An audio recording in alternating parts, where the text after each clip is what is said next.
I'll do my best. Buenos días. Buenos días. Let me give her a mic. She has a mic. Oh, I'm sorry. Ohayo gozaimasu. Magandang umaga. Magandang umaga. Yeah. Guten Morgen. Someone speak French. Kalimera. If someone speak Greek. Okay. Sabah al khair. First of all, I'm gonna try to speak in English some part will gonna be easier for me. The rest, my daughter Julie gonna help me to translate. But first of all, I wanna give thanks to every one of you because being with my family here, the Spanish speaker and Spanish family, Latino family, I'm nervous. And to be part of you, be part of this congregation, and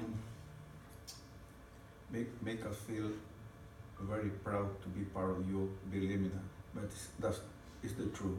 Thank you so much, first of all. So, some of you are wondering, hey, everybody is here talking Spanish, the son in Spanish, and our pastor asking about who speaks Spanish, and well, it's the month about the Hispanic heritage. Is that true? Mm-hmm. Okay, so that's the reason. But now,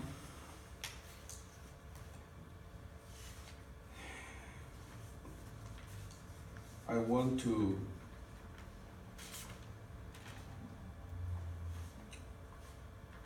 have you know the story about I'm gonna make some memory of the story about the heritage. Como ustedes saben, As you already know, Michael preguntó hace un momento por qué tenemos de sentirnos orgullosos de ser hispanos. the pastor asked moments ago, what are we most proud of being the Hispanic heritage? Gracias a Ricky porque también es sus padres son de mi país, El Salvador, y dijo las pupusas. Thank you, Ricky, because his parents are from El Salvador also, and he mentioned pupusas. And how you know every country has their own culture, their own traditions, and like Mexico, mariachis, tequila, and something else.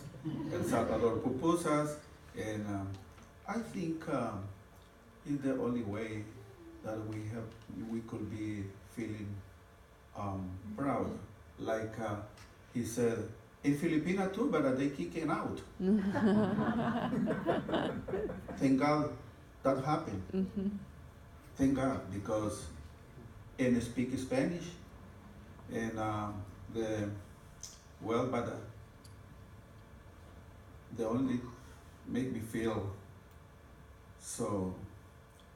Feeling deception is the system, the thing who comes after the independence. Mm-hmm. That system, when Oscar Romero started to,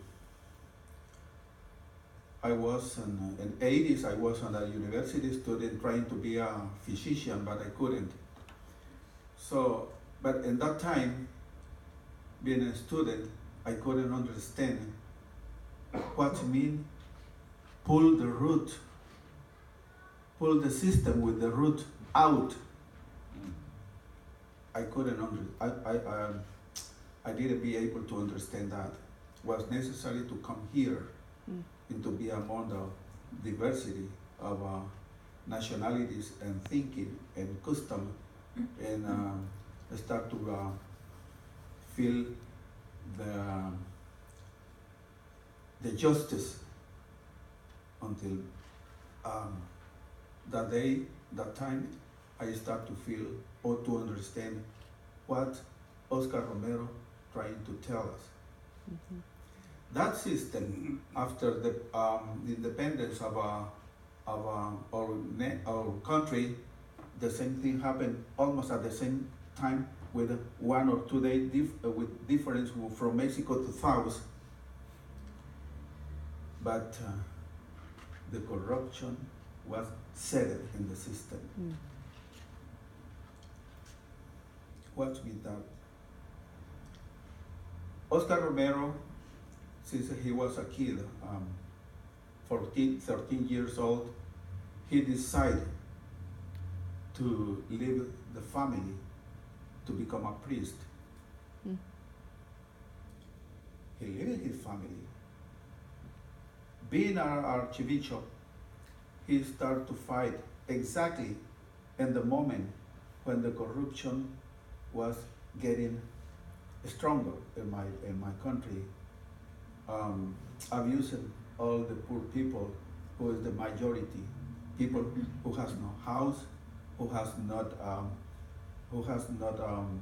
belonging, who exploiting all the people to become they more rich and more rich. Appeared at that time Oscar Romero, claiming justice, stop the war, sending to the president of the United States in that time a letter. Please stop. If you are Christian, please stop. Kill our people. In combination with the people, those people who every Sunday service at the church they have the privilege to be in the first row. In the service too. Showing that they were Christian too. And they made the plan to kill him because was the obstacle for the purpose, for the rich, to increase the richness, to keep the system, corrupt system, there in my country. It is happening in Mexico, Guatemala, Honduras, El Salvador, almost all Latin America. Thank God that still, like a Cesar Chavez, like a Martin Luther King, and all those who is unborn yet, but will come in the future. We will not see all those, but our descendants for sure they're gonna see them, gonna come, they're gonna still fighting, keep fighting for the justice. Justice coming from the greediest of all those people, selfish people, like here. I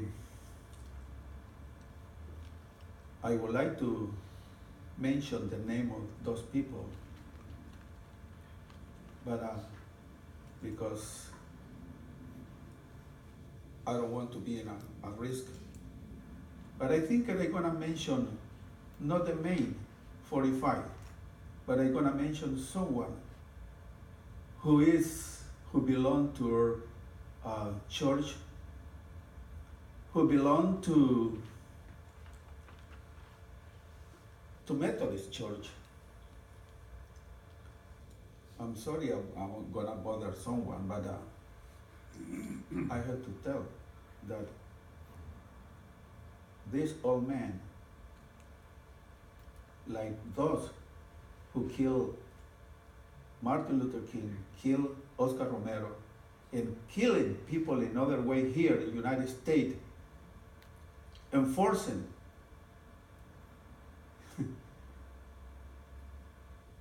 to the repeal all those immigrant. Mm. You know what I'm talking about. Section. And he's telling, I'm a Christian. Mm. I would like to say the word, but you know. So,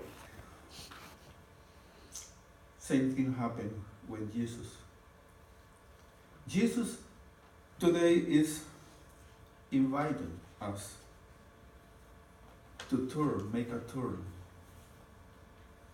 to follow him.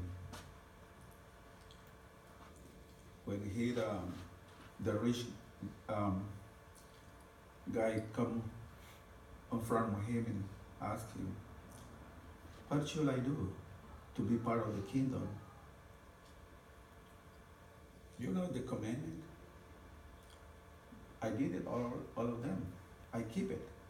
Oh, great. And Jesus loved him.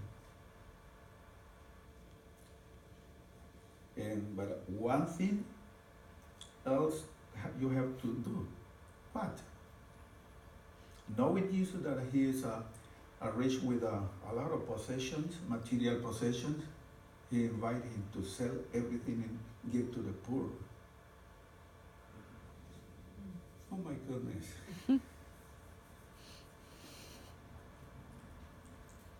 It's not easy, it's a challenge.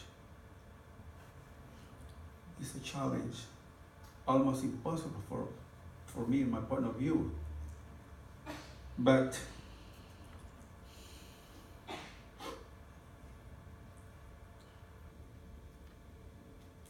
knowing that like Cesar Chavez, like Martin Luther King, like Oscar Romero, they offer their own existence, human existence, for claiming the justice for all those people, the poor people, make me feel sad. I don't know what should I do instead of the guy rich man, but there is another thing that block or to follow Jesus. And I would like to give same to the children, because they say that another thing that is blocking us to follow Jesus and grab our own cross and follow him, to be a real and good Christian. One of these sins is the greediness, the selfishness. For me, it's the main. Because to this man who approached to Jesus claiming how to do, asking him how to do to be part of the heaven, of this kingdom of God, the kingdom of God, he said, sell everything, your own. I would like to say the same thing to 45. I'm sorry, but I have my heart feel that, and I have to tell that. I have to express that, no matter what's gonna happen. So, sorry. It's unfair that some people, in their ambitions to have more, to impose a regimen, abuse of all the majority. I have no house. I have no place to go. A lot of people homeless on the street. a lot of people has been assaulted by the bank, economical system. Mhm. A lot of people with broken health because they have not how to pay the medical aid because the corruption of the system is strong in that field. Mhm. In Cox, you know what I'm talking about. Maybe feel very, very sad. Mhm. So I would like to say a lot of things. Can you imagine